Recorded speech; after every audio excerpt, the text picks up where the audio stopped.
Breaking news, a critical test in the criminal cases against two of President Trump's biggest political foes. A federal judge in Virginia just heard arguments in a bid from James Comey and Letitia James to disqualify prosecutor Lindsay Halligan. Their attorneys argue Halligan was handpicked by President Trump and is serving as interim U.S. attorney for the Eastern District of Virginia unlawfully.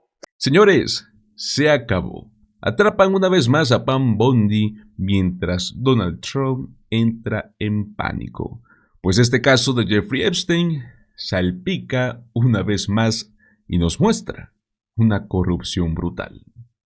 Si es que todavía están preocupados por la posibilidad de que Donald Trump pueda bloquear la publicación completa de los archivos de Epstein, solo quiero que recuerden algo muy simple.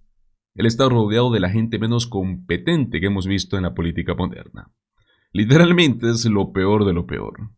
Por ello es que no pueden ocultar nada. Por más que intenten taparlo, esconderlo, desviarlo, siempre fallan.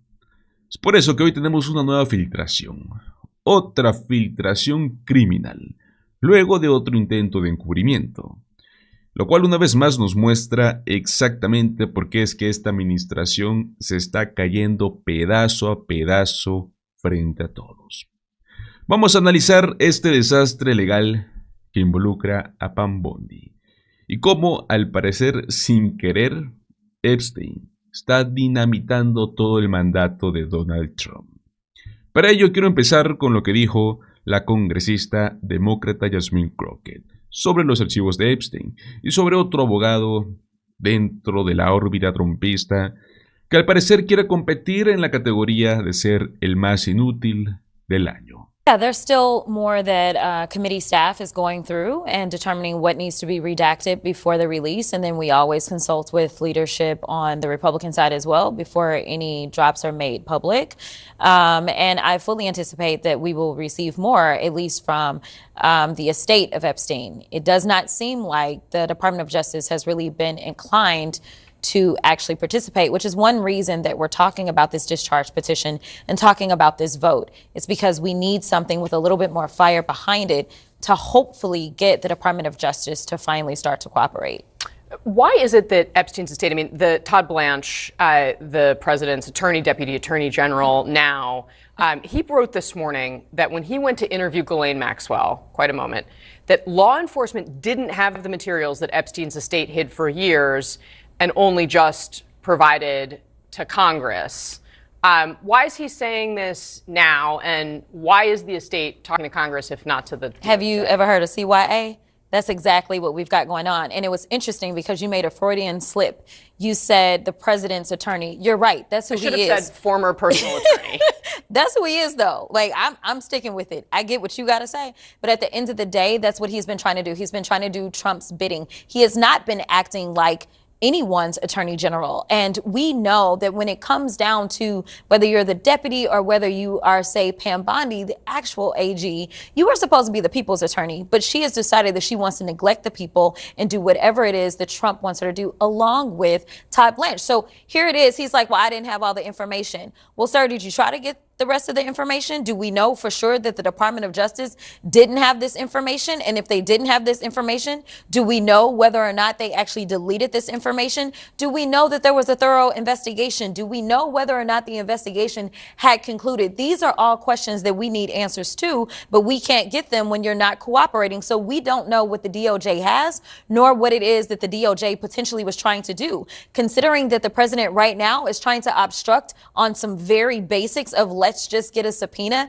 that says release all the information, I wouldn't be surprised, just like he obstructed the prosecution of one of his henchmen who took $50,000 in taxpayer dollars from undercover officers. I wouldn't be surprised if he sent a message and said, stop investigating. We're done with this. Epstein's dead. I don't want to hear anything else about it. Do you have any evidence of that claim? I have no idea. No, that's the whole point. I have no information. And that's why we need these files to be released, because we are looking for transparency, whether you're a Democrat, Republican, or independent. Listen, if people decide that they want to continue to support a person who may be a pedophile himself or a person who obviously is covering for pedophiles, that's on them. But they should know at least the devil that they have decided to pick. Este encubrimiento que intentó Todd Blanche es tan obvio, ¿no?, que creo que hasta da vergüenza ajena, tal y como lo dijo Jasmine Crockett. Ese pequeño desliz donde prácticamente admitió seguir siendo el abogado personal de Trump, no fue casualidad. Es que sinceramente, ¿no? Sigue actuando como si su único trabajo fuese proteger al presidente. Y aquí tenemos un patrón. Toda la estructura del Departamento de Justicia bajo Trump funciona como un servicio privado para él. Por eso es que es tan cómico ver a los MAGA indignados con Pam Bondi, diciendo que arruinó la publicación de los archivos de Epstein, que está deteniendo los documentos, que Kash Patel los está frenando. Por supuesto que los están deteniendo. Todos ellos trabajan únicamente para satisfacer los caprichos del trumpismo.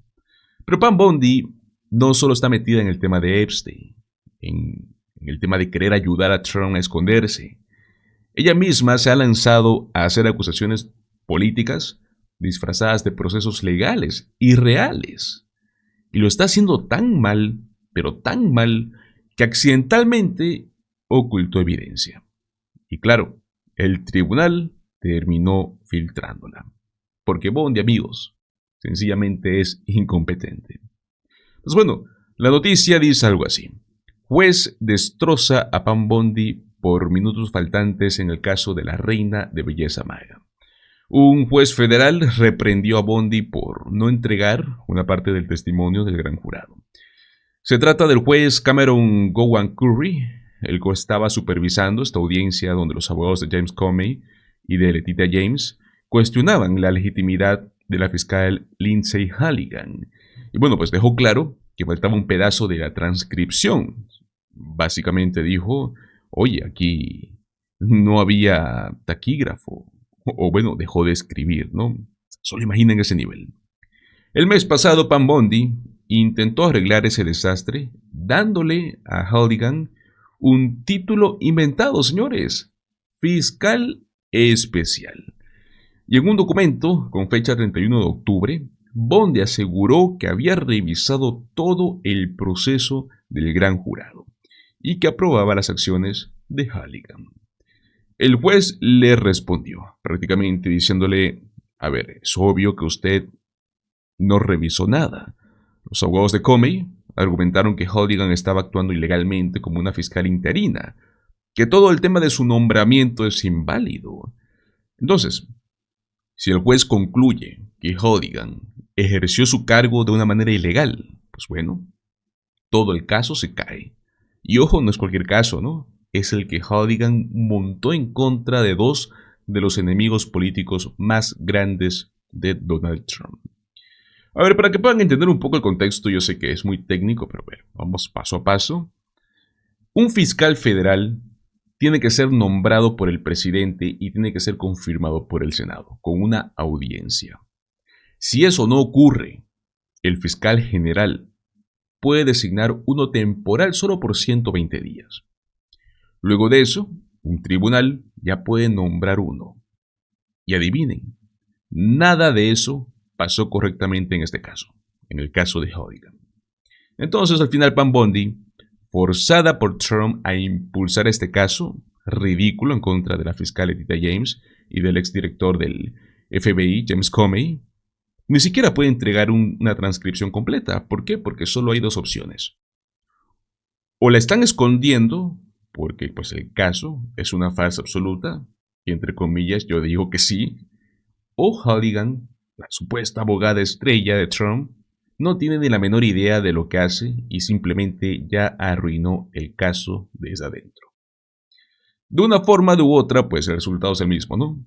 Incompetencia total. No tienen evidencia. No pueden presentar nada. Y lo que no pueden presentar, lo esconden. Igualito que los archivos de Epstein. Lo más irónico es que toda esta gente está tan ocupada tratando de proteger a Trump que ni siquiera hacen bien la parte de perseguir a los enemigos políticos que él ordenó atacar. O sea, son incapaces de poder cumplir una sola tarea sin destruirse solos. Mientras tanto, ¿qué hace Trump? Se esconde.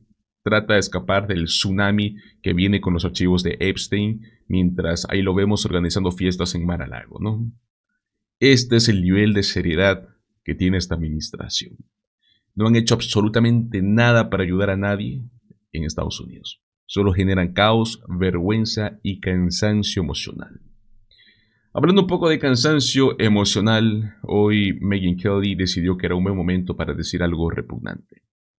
Que si Donald Trump realmente estuvo involucrado con Jeffrey Epstein, pues las chicas tenían 15 años, que no eran tan jóvenes.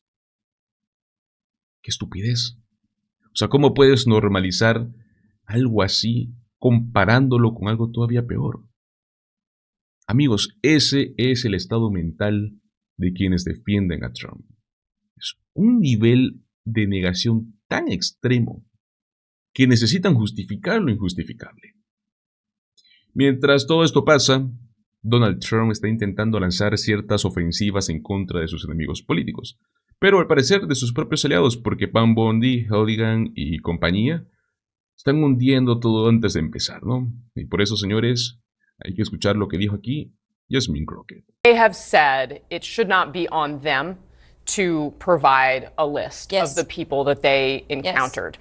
Do you, in the course of your work on the committee and perhaps discussions with them, have any understanding or thinking that they may change their position on that we may see a list from them? I don't think so. Let me tell you something. There's been recent reporting where MAGA seems to be upset because I have to pay for security. I'm actually upset that I have to pay for security as well. The threats that come with being on the other side of this president are significant and serious. And so when you have a list of women and they are the ones that are making these claims, for anybody that doesn't want to believe the truth, then they will start to go after them. They will start to threaten their families. It would be better if we had the contemporaneous reports from law enforcement where they called in at those moments and gave the reports of what was happening. It's kind of like the birthday letter that he wants to pretend is a hoax. That was a contemporaneous writing at that time. This was not produced in real time, and they don't want it to be seen as partisan or political. They just want people to believe in the facts. And so if it is that they reported this, maybe even before he was president, then maybe people will actually believe it versus the hate that they get thrown at them in this moment. So no, I don't think that they'll do it. I think it's the smartest thing that they can do for safety. It is sad that we have survivors that feel like they can't be safe from an American president and his cronies, but that's where we are. Amigos, yo se los aseguro, este tema va a estar en el centro las 24/7. Yo sé que hay otros temas muy importantes también. La economía de Trump está colapsando, sí. Sus aranceles son ilegales, sí. Las redadas de ICE siguen destruyendo familias, sí. Todo eso importa. Ahora mismo, yo se los aseguro, lo de Epstein es clave. Trump está aterrado, está evitando la prensa, está escondiendo, está corriendo. Y por eso es que toca seguir presionando con este tema. Ahora bien, amigos, con este tema de Jeffrey Epstein nuevamente, ¿no?, en el foco, hay algo que muchos se han estado olvidando y justo va enlazado con esto que se los estuve mencionando, y es esta vendetta personal de Donald Trump. En este último mes y parte del anterior vimos cómo Trump no solo nos demostró cómo utilizar el sistema legal como un arma política, sino que también envió un mensaje muy directo, muy claro. Si tú te metes conmigo, yo te destruyo. Lo más grave es que ese mensaje ya no es algo simbólico. Es algo que vemos cómo se está ejecutando en tiempo real con estos procesamientos, como lo vimos contra James Comey, contra Letitia James, contra su ex aliado John Bolton, etc., ¿no? Quiero que hablemos de cómo estos casos no son simples disputas legales. Yo quiero mostrarles del otro lado, de cómo es una estrategia bien calculada para poder intimidar a cualquiera que intente frenar a Trump, que intente investigarlo, o que simplemente no decida decir la verdad sobre él.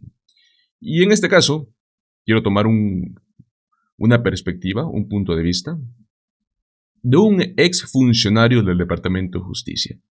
Alguien que sabe exactamente cómo se usa, cómo se abusa del poder estando adentro. Veamos de qué se trata. Is this the hearing that could cause President Trump's crusade against James Comey and Letitia James to unravel? Well, today, lawyers for the former FBI director and New York Attorney General asked a court to disqualify the Trump loyalists who brought charges against them in separate cases. They argue that Lindsay Halligan was illegally appointed after the prior prosecutor resigned under pressure for arguing the evidence wasn't there to charge Comey and James.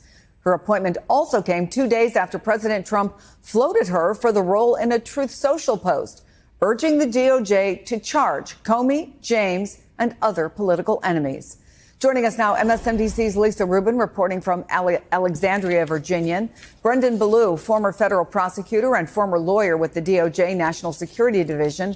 Anthony Coley is former director of the Office of Public Affairs at the Biden DOJ and an MSNBC political analyst. So, Lisa, give us the update, what happened in court today, and when might we get a ruling? So Judge Curry, Chris, who heard the arguments today, is a judge from the District of South Carolina. Of course, she was plucked by the chief judge of the Fourth Circuit, that's the federal appeals court here, to hear this argument, because one of the issues here is whether the president and the attorney general overstepped their authority by installing Lindsay Halligan in her role as an interim U.S. attorney. The government's argument is that every time there's a vacancy, that they have 120 days to appoint an interim U.S. attorney, and that they can essentially recycle those 120 days again and again and again through different appointments by the attorney general.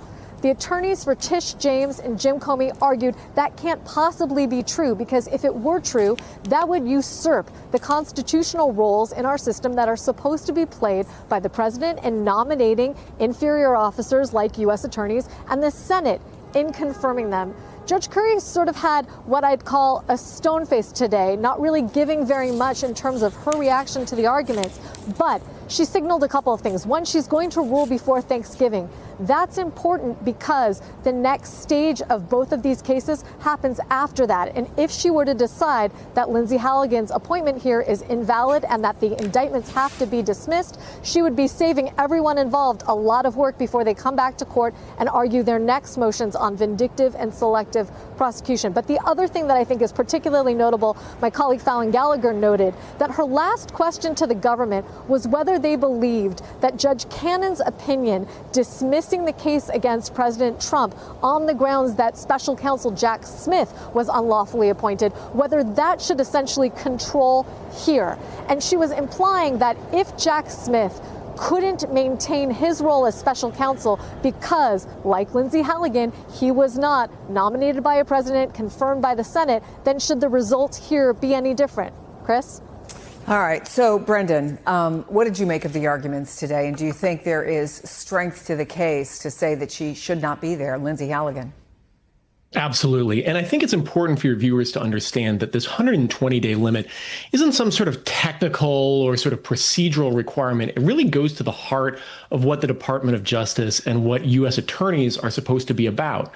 U.S. attorneys are nominated by the president and, importantly, confirmed by the Senate to ensure that, hopefully, they're qualified and nonpartisan.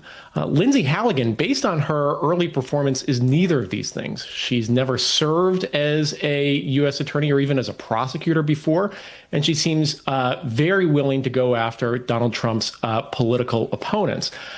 Based on the public reporting of what I saw on Judge Curry's sort of questioning, it seems like she understood the import here, that this wasn't just a technical violation, but potentially got to sort of the core of what U.S. attorney work is and what the grand jury proceedings are. I think what's going to be really interesting to see is if Judge Curry, in fact, decides that Ms. Halligan was unlawfully appointed, what is the remedy here? Is it essentially no harm, no foul, and prosecutions continue? Or is the fact that Ms. Halligan, the one who actually presented these cases, does that mean that the cases themselves need to get dismissed? Okay, so Anthony, I wonder, in the past, the president has never let a legal loss stop him. So if the judge would rule against him, what would you be watching for? Well, there are two things I'm watching right now. I think, of course, Chris, he would like to win in the court of law, but in many ways, this process that is playing out right now, the process itself is the punishment. He wants Tish James, he wants Jim Comey, he wants all of these people who are facing these bogus for prosecutions to spend millions of dollars in legal fees. He wants them to have sleepless nights. He wants them to have a hit to their reputation. But the other important thing that is happening right now, these prosecutions send a signal to anyone who would challenge him. If you don't toe the line, he's going to come after you. And Chris, this was reiterated again to me today. I was reading through the Washington Post and I came across an article of a person that you interviewed about a month ago during the start of the government shutdown. This was a lady who was a union leader. She was speaking in her own capacity, and you asked her about SNAP benefits and the impact that the shutdown would have on those who would rely on those SNAP benefits. And the very next day, the Washington Post reported that she had received notice that the process to begin her removal had begun, all because she was just telling you the truth about what would happen to people who rely on those SNAP benefits. And is that type of truth telling, of shooting straight with the American people, about talking about facts and about standing firm on the law?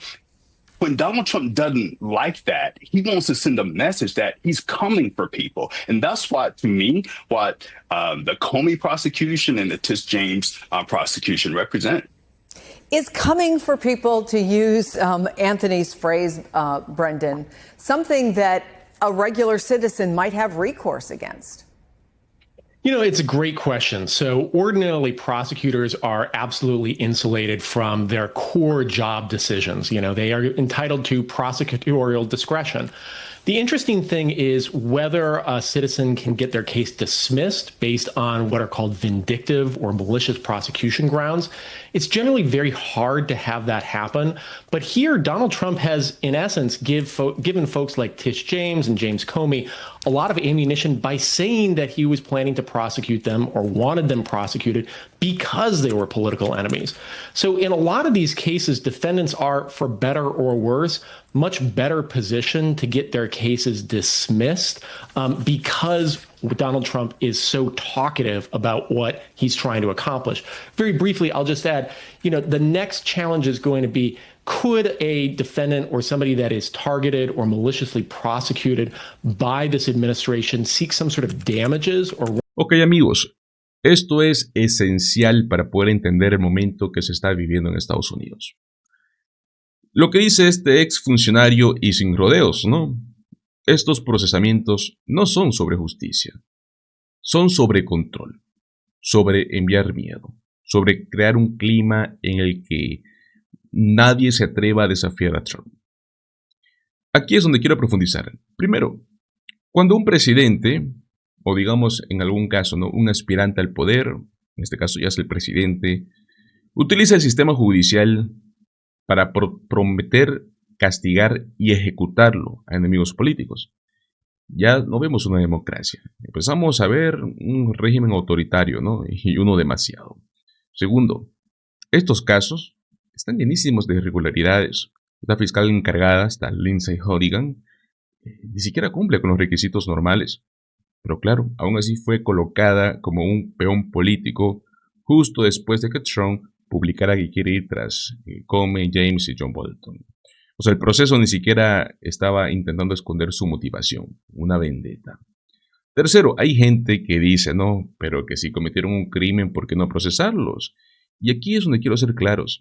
No hay una evidencia sólida. Ojo, que yo no los estoy defendiendo, yo estoy siendo claro y transparente. No hay evidencia sólida. Recordemos, James Comey es el exdirector del FBI, es republicano. Él estuvo en el primer mandato de Trump. Por eso les digo, yo no los estoy defendiendo. Yo solo estoy diciendo la realidad. No hay evidencia sólida. De hecho, el fiscal anterior a Lindsey Hogan renunció, señores, siendo republicano.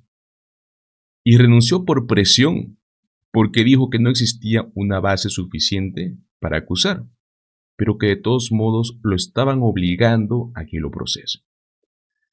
Señores, en un país donde Trump decide quién es enemigo.